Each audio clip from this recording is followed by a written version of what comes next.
પક્ષીને ખબર પડે. એક લોભિયાએ સૈણ નાખી તો સકલ્યા મીડિયા વાતું કરવા, ધ્યાન રાખજો ઉતરતા નહીં.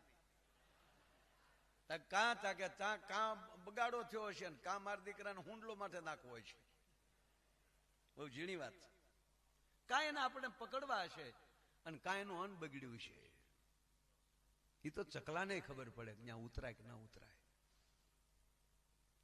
એટલે 12 વાગે મહેમાન આવ્યો, બેસાડ્યો ને આવો આવો આવો, પણ ઘરે ભોજ્યો ભાઈ, કોઈ કોઈ હાલ એવું કઈ હતું નહીં. બેસાડ્યા, પાણી પાયું, મેડમ ને જગાડ્યા. એને મેડમ કહેવાય, ડમ. જાગો છો કે? હા જાગું છું. મહેમાન આવ્યા. તે ચૂંચે ચૂંચે નહીં, તારો બાપ ભૂખ્યો છે. તે રસ્તે હોટલ નહોતી એ કે નહોતી પણ હવે ભૂખ્યા છે અને એની ઘરે હું 10 વાર જમી આવ્યો.